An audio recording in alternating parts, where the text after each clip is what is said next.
전에 앞서 사도행전 5장을 시작하면서 또 아나니아 삽비라에 대한 말씀을 제가 한번 나눴습니다. 어쩌면 이 아나니아 삽비라의 사건은 이제 무서운 사건이었죠. 그래서 초대교회가 시작하면서 이 사건으로 인해서 부정적인 이미지가 형성된 것은 아닌가, 교회의 일원이 되고자 하는 사람들에게 두려움을 오히려 줬던 그런 사건은 아닌가라고도 생각할 수가 있습니다. 자, 그런데 5장 12절 말씀 이후에 보시면요, 놀랍게도 이 교회는 계속해서 성장을 이루고 있는 것을 확인할 수 있습니다. 오히려 죄를 철저하게 차단했던 그 모습이 교회 공동체가 더욱더 하나 되고 더욱더 부흥되고 더욱더 성장하는 결과, 특별히 병고침의 기적까지도 경험할 수 있는 그런 놀라운 일들이 일어나게 됐던 것입니다. 자, 그런데 하지만요, 교회가 성장하면 성장할수록 이제 또 어떠한 일이 동시에 발생하냐면, 당연스럽게 교회의 성장을 달갑지 않은 시선으로 바라보는 세력이 있었습니다. 그 당시에 종교 지도자들, 또 예수 그리스도를 십자가에 못 박았던 주동자들이 여전히 그 교회의 성장을 못마땅해 하고 있는 것이죠. 그러한 모습이 앞선 5장 17절 말씀에 잘 기록되어 있습니다. 대제사장과 사두개인의 당파가 다 마음에 시기가 가득하게 됩니다. 그리고 거기서 그치는 것이 아니라 그들은 자신의 권력을 이용해서 이제 그 복음을 전하는 사도들을 잡아들이고 옥에 가두는 일을 벌이게 되죠. 시기 때문에 교회의 성공을 안절부절하지 못하는 모습을 우리는 볼 수 있습니다. 자, 그런데 그때 또 어떤 일이 일어나냐면요, 주의 사자가 밤에 옥문을 열고 주의 사도들을 끌어내어서 생명의 말씀을 계속해서 전할 수 있도록 해 주십니다. 이 소식을 전해들은 대제사장과 성전의 원로들이 얼마나 당황했겠습니까? 옥에 가둬놨는데 다시 나와서 복음을 전하고 있다니 말입니다. 그래서 그들을 다시 끌어들이고 다시 어떻게 하면 괴롭힐 수 있을까, 어떻게 하면 저들의 세력을 무마시킬 수 있을까 고민하게 됩니다. 자, 그런데 베드로와 사도들은 어떠한 고백을 하고 있냐면요, 5장 29절 말씀 우리 한번 다 같이 읽어보겠습니다. 시작. 마땅하니라. 아멘. 말씀을 시작하면서 이 아름다운 믿음의 고백이 오늘 이 오후 예배 시간에 모인 우리 모두의 고백이 되기를 축복합니다. 아마 이 신앙 고백이 1세기 당시 초대교회 그리스도인들이 성장할 수 있는 요인이었고, 정말 그들의 살아있는 믿음의 고백이라고 여겨집니다. 따라서 이 아름다운 고백은요, 오늘을 살아가는 우리 그리스도인들에게도, 나에게도 매우 중요한 고백이 되는 것이죠. 바라기님, 우리의 이 고백이 입술에서만 그냥 끝나는 것이 아니라 삶으로 드러나는 순종의 길을 걸어가시기를 축복합니다. 자, 보십시오. 사도들은 위협적이고 이 적대적인 상황 속에서도 결국 하나님께 순종하는 것을 택합니다. 당당하게 예수 그리스도의 십자가와 부활을 계속해서 전하고 있고요, 또 오늘 믿음의 고백, 하나님께서 오른손으로 높이사 임금과 구주로 삼으신 예수 그리스도를 계속해서 전합니다.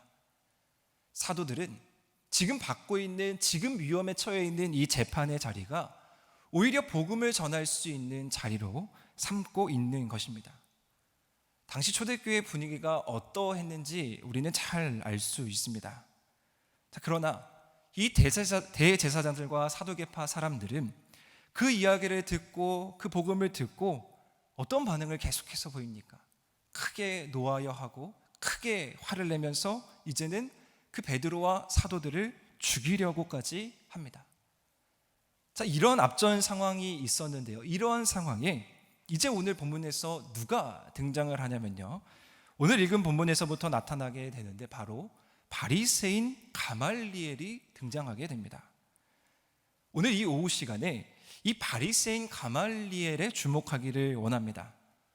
바리새인은 어떤 사람들입니까? 저희의 이 전 이해를 따져보면요, 복음서를 읽어보면 이 바리새인은 항상 일관되게 예수님의 대적자였습니다. 그리고 예수님께서도 항상 말씀을 전하시면서 비판하실 때 바리새인들의 위선에 대해서 비판하셨습니다. 그리고 결정적으로 예수 그리스도의 십자가 사형 그 선고를 내리는 한 축을 담당했던 자들이 바리새인들이었습니다. 이러한 예수님과 이러한 바리새인의 관계적인 이해 속에서 생각해 보면요, 이제 등장하고 있는 이 바리새인의 가말리엘의 등장은 이제 사도들의 그 복음 전파가 더 힘들어지는구나, 사도들의 복음 전파를 통해서 정말 그들의 죽음이 확실해지는구나 라고 생각할 수 있습니다. 자, 그런데 이러한 우리의 예상과 달리 이 바리새인 가말리엘의 등장은 사도들의 위협, 사도들의 죽음을 더 강화하는 이야기의 흐름을 가져오는 것이 아니라요, 완전한 반전을 이루고 있습니다. 자, 이 가말리엘의 등장으로 어떤지 한번 이야기가 전개되는지 제가 설명을 드려보겠습니다. 먼저 가말리엘의 소개를 통해서 그가 얼마나 유능한 자인지를 오늘 성경은 나타냅니다. 그는 율법 교사였고 모든 백성들에게 존경받는 사람이었습니다. 그는 경건함의 대명사였던 힐렐의 학파였다고 합니다. 그리고 그 중에서도요, 아주 탁월한 사람 중에 한 명이었을 것입니다. 자, 이러한 이해는 뭘 얘기하냐면요, 오늘 바리새인의 가말리엘이 그 재판을 주도하고 있는 주동자들에게 한마디를 하면 그 사람들이 다 이 바리새인 가말리엘의 이야기를 들을 수 있다라는 것이죠.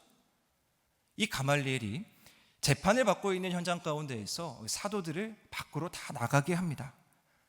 그리고 이제 이 공적인 재판은 내부적인 비밀회의, 자신들만의 비밀회의로 전환이 이루어지게 되죠. 이 사람들은 가말리엘의 이야기를 주목할 수밖에 없습니다. 자, 그런데 오늘 본문 가말리엘은 어떠한 이야기를 하고 있습니까? 이 사람들, 즉 사도들과 베드로에게 어떻게 대하는지 우리가 조심해야 된다라고 말하고 있죠. 그리고 두 가지의 예를 듭니다. 드다라는 사람과 유다라는 사람에 대한 예입니다. 첫 번째, 드다라는 사람이 자기 스스로 특별한 사람이라고 여기면서 400명이나 되는 사람들을 이끌고 다니던 사람이 있었는데, 그가 죽임을 당하자 자연스럽게 사람들이 다 흩어졌다, 그 무리가 아무 소용 없었다라는 것을 이야기합니다. 갈릴리의 유다에 대해서도 예를 드는데요, 몇몇 사람들도 유다와 함께 그 세력을 일으켜서 혁명을 일으켜서 나아갔는데 그 역시 그 대표자였던 유다가 죽으니까 무용지물이었다, 그 무리가 흩어지고 자연스럽게 사라지게 되었다라고 오늘 이야기하고 있는 것입니다. 그래서 가말리엘이 뭘 이야기하고 싶은 거냐면요, 38절, 39절 저희가 읽었던 본문 말씀에 보면요, 이 베드로와 사도들이 복음 전하는 것 신경 쓰지 말고 그냥 가만둬라, 가만두면 알아서 사라질 것이다 라는 것을 이야기합니다. 이 사람의 소행이 사람으로부터 났으면 자연스럽게 무너질 것이고, 자, 그러나 만일 하나님으로부터 났으면 우리가 저들을 무너뜨릴 수 없고 도리어 하나님께서 우리를 하나님을 대적하는 자로 볼까 두렵다. 바리새인 입장에서, 율법을 지키는 자 입장에서 얼마나 두려웠겠습니까? 이래나 저래나 우리가 건드려봐야 그것은 우리 소관이 아니다라고 이야기하고 있는 것입니다. 자, 이러한 가말리엘의 이야기를 듣고 그 비밀회의, 내부적인 회의에 들어간 그 주도자들이 그 가말리엘의 말을 옳게 여깁니다. 그래서 그들은 다시 사도들을 불러다가 그냥 보내주면 되는데 또 채찍질을 하고 또 너희들이 예수님을 복음 전하는 것을 금하라 라고 이야기하면서 결국에 그들을 놓아줍니다. 아무래도 그들에게도 체면이 있으니까 그냥 놓아주는 것은 용납이 안 됐던 것으로 보입니다. 자, 그런데 이러한 상황 가운데에서 또 사도들의 반응이 기가 막힙니다. 우리 41절 다시 한번 읽겠습니다. 41절 시작.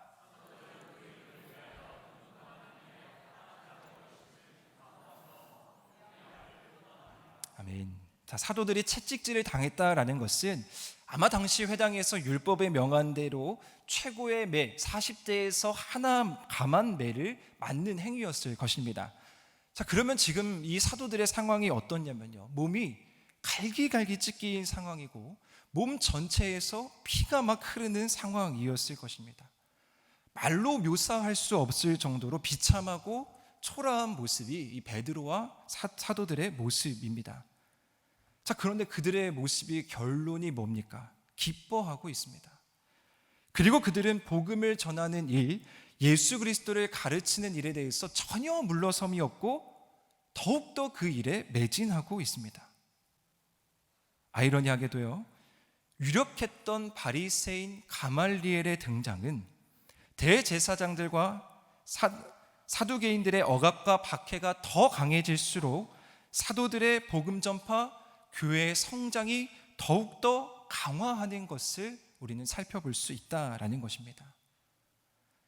사도들이 성령을 받고 교회가 시작되면서 사도행전 2장에서 사도들은 그 가르침을 받아서 사람들이 날마다 성전에 모이고 기도하고 교제하고 자신들의 필요를 팔아서까지 남들을 도와줬던 그 공동체의 모습이 이제 3장, 4장, 5장을 거쳐오면서 그들이 옥에 갇히고 그들이 억압당하고 그들이 핍박당했지만 예수 그리스도의 복음, 그분의 이름만을 전하는 진정한 교회 공동체가 되는 것을 우리는 목격하게 되는 것이죠. 그리고 이후 사도행전 6장 말씀 이후에 보면 더 놀라운 일들이 계속해서 기록됩니다. 7 집사가 세워지게 되고요, 최초의 순교자가 등장하게 되고, 사마리아 이방 땅까지 말할 수 없는 복음의 폭발적인 확장이 이제 이 이후 사도행전에 계속해서 차근차근 기록됩니다. 자, 오늘 제가 함께 주목해 볼 사람이 누구라고 했습니까? 바리새인 가말리엘입니다. 어쩌면 교회의 그 부흥의 폭발적인 성장에 이 바리새인 가말리엘이 등장하지 않았다면 사도들은 그 자리에서 죽을 수도 있었고요, 교회의 세력은 더 약화될 수 있었습니다. 자, 그렇다면 우리는 이 가말리엘의 등장과 그가 한 일과 그 모든 것들에 우리는 말씀을 더 깊이 주목하면서 나아가야 됩니다. 이 가말리엘의 등장은요, 그냥 단순히 우연의 등장이 아니라는 것이죠. 가말리엘의 등장으로 인해서 오히려 이 사도들은요, 자신이 복음을 전하는 것에 더 힘을 받고 당분간은 그들을 괴롭힐 만한 방해되는 대적하는 세력들도 사라지게 되는 것이죠. 복음을 합당하게 전할 수 있는 든든한 이 명분까지도 생긴 겁니다. 자, 그러면 우리는 이 가말리엘의 등장을 이렇게밖에 설명할 수 없습니다. 이 가말리엘은 하나님께서 세워주신 인물이라는 거죠. 하나님의 섭리, 하나님의 인도하심이 바리새인이지만 그 바리새인 가말리엘 가운데 있었다라는 것입니다. 사랑하는 성도 여러분, 여기에서 우리는 아주 중요한 사실을 발견할 수 있습니다. 우리 하나님께서는요, 하나님의 일을 위해서는 어떠한 방향으로도 사람을 세우시고 보내셔서 그 일을 완성하게 하신다라는 것입니다. 이스라엘 백성들이 광야에서부터 가나안에 입성하고 그들이 왕조의 생활을 이루는 그 구약 시대의 놀라운 점이 무엇인지 아십니까? 하나님은 이 이스라엘 백성들이 옳은 길을 가기 위해서 그들이 대적하고 그들이 멸시했던 이방인들까지도 이스라엘을 위해서 공격하게 하고 이스라엘을 정신 차리게 하는데 사용했다라는 것입니다. 그것은 무엇을 이야기합니까? 하나님은 어떠한 방법으로든지 하나님이 택하시고 하나님이 선택하신 그 백성은, 하나님의 복음으로 살기로 다짐하는 그 민족은, 그 사람은 하나님께서 끝까지 책임져 주신다라는 사실입니다. 사랑하는 우리 하늘이 성도 여러분, 우리가 하나님의 일을 할 때요, 생각지도 않은 사람을 통해서, 생각하지도 않은 방법을 통해서 하나님께서 일하실 수 있다라는 것을 기억하시기를 바랍니다. 오늘 말씀에 적용하면요, 평소에 나를 좀 대적하고 나를 좀 싫어하는 사람을 통해서 평소에 내가 전혀 생각하지 못했던 상황과 방법을 통해서 하나님께서 일을 하실 수 있다라는 것을 우리는 더 민감하게 반응할 수 있어야 한다라는 것이죠. 우리가 이 세상이 우리의 계획대로, 우리의 생각대로 이루어진다라고 생각할 수 있지만 우리의 믿음의 고백은 무엇입니까? 하나님의 섭리가, 하나님의 계획이 우리를 이끌어 나간다라는 믿음 아니겠습니까? 자, 그런데 여기서 가장 중요한 이 가말리엘 입에서 선포된 말씀이 하나 있습니다. 39절 말씀 우리 함께 다 같이 읽어보겠습니다. 시작.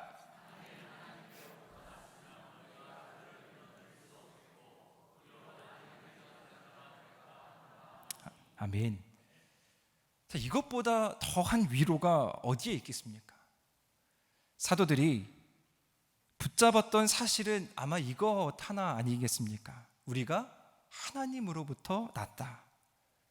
이 사실을 사도들은 잘 알았기 때문에 복음을 전했고 감옥에 가서도 그것을 감내하고 목숨을 걸고 그들이 나아갔던 것입니다. 자, 그런데 이 말을 지금 누구를 통해서 듣고 있습니까?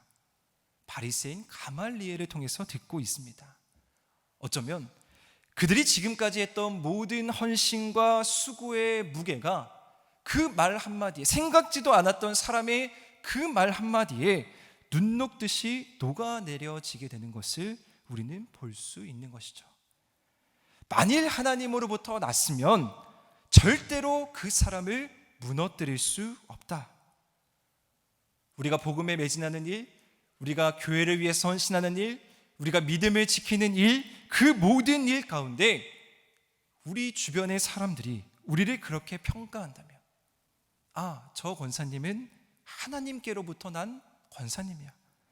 아, 저 성도님은 하나님께로부터 난 성도님이야.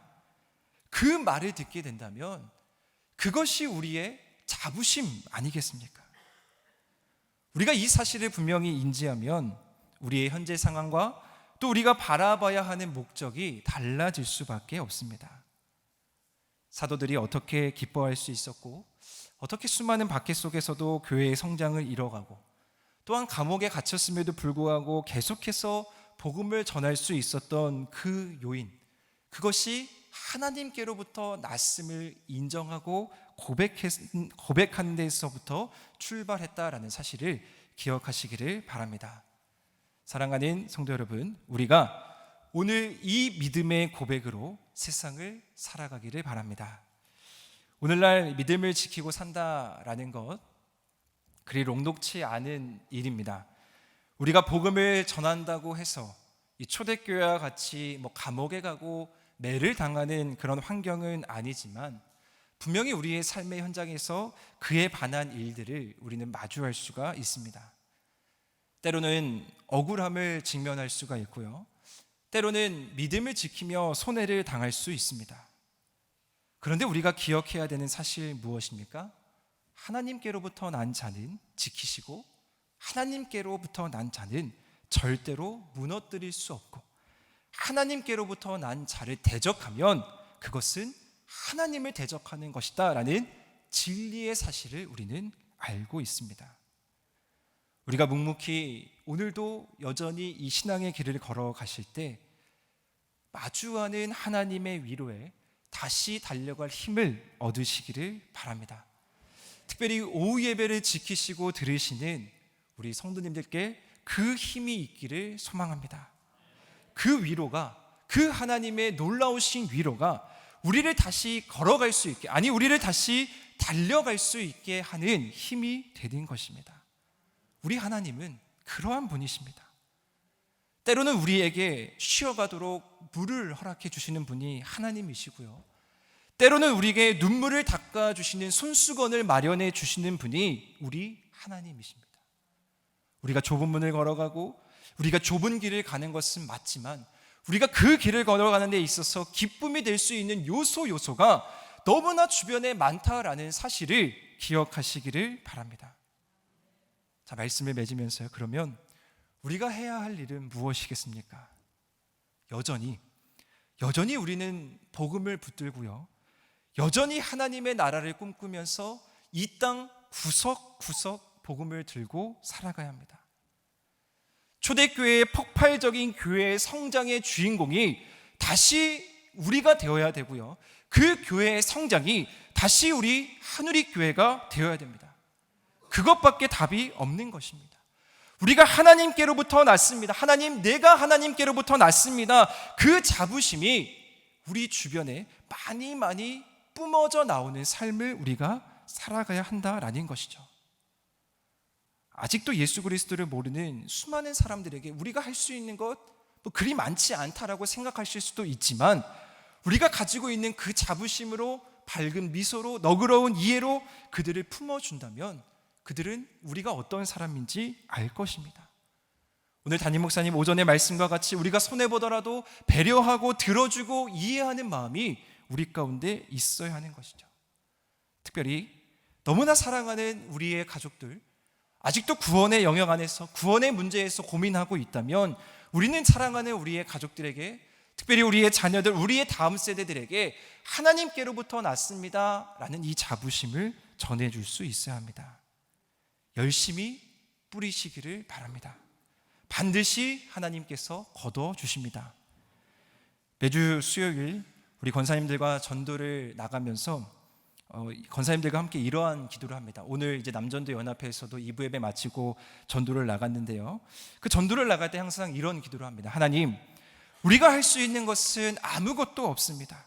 그러나 성령 하나님께서 일하여 주시고 우리의 믿음의 헌신이 귀하게 열매 맺게 하여 주십시오. 우리는 하나님의 계획, 하나님의 섭리 알 수 없습니다. 그런데 한 가지 분명하게 알 수 있는 사실은 있죠. 하나님은 우리를 통해서, 하나님은 하나님의 사람을 통해서, 하나님은 나를 통해서 일하신다라는 사실입니다. 우리가 하나님께로부터 난 사람이 되기를 주님의 이름으로 간절히 축원드립니다.